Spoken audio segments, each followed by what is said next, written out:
Et puis, toujours dans le même ordre d'idées, vous savez, instruit par le président de la République, le Premier ministre, chef du gouvernement, le professeur Daniel Ona-Ondo, sitôt dit, sitôt fait, donc, a réuni à son cabinet de travail les membres, justement, de son cabinet. Une réunion qui a été élargie à une délégation de la présidence de la République. Ceci pour réfléchir déjà ou encore mettre les bases d'un statut ou encore d'un cadre qui va bien entendu homologuer le dialogue social avec les partenaires sociaux conformément aux instructions du numéro 1 gabonais. Je ne vous en dis pas plus. Voici le reportage de Désiré Singatadi, Alain-Serge Eyene et Patrick de Mabio, presse de la primature.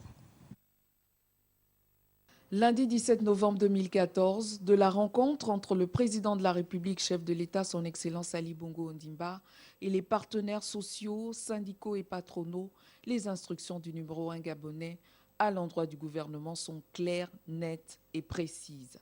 Il s'agit de mettre en place un cadre de concertation en vue de l'ouverture immédiate des négociations collectives globales, tant dans le secteur public que dans le secteur privé en République gabonaise. C'est donc en haut commis de l'État que le Premier ministre, chef du gouvernement, le professeur Daniel Ona-Ondo, de quelques membres de son équipe et une délégation de la présidence de la République se sont réunis pour voir de façon concrète comment une proposition de cadre de travail, de discussion et de négociation pouvait être mise en place puis soumise aux partenaires sociaux afin d'établir un dialogue social franc, sincère et constructif pour l'avenir de notre pays. Monsieur le Président de la République, chef de l'État, m'a expressément chargé d'ouvrir sans délai un cycle de négociation globale, aussi bien dans le secteur public que privé, et ce, avec l'ensemble des partenaires sociaux concernés. Ces négociations qui touchent non seulement à l'ensemble des points contenus dans les différents cahiers de charges des syndicats, concernent aussi plus généralement les différents lieux de dysfonctionnement de nos administrations publiques ou privées, voire de notre économie. Il nous appartient dès maintenant de mettre en musique les très hautes instructions du président de la République, chef de l'État.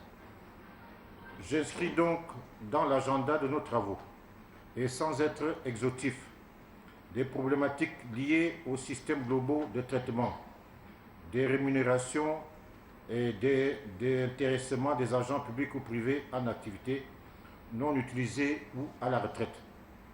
De même, consacrerons-nous aussi toute leur place aux questions liées à la réglementation du travail et de l'employabilité des ressources humaines disponibles dans un environnement des affaires qui se veut attractif et favorable à la performance et à l'efficacité. Rappelons que le tour de table se poursuit dans l'objectif de créer un cadre garantissant un dialogue social de qualité conformément aux instructions du président de la République. Un cadre formel dont le mode de fonctionnement verra l'implication des partenaires sociaux afin, comme l'a dit le chef de l'État, que le Gabon gagne sa place dans un monde où la compétition est de plus en plus rude. Fin de citation.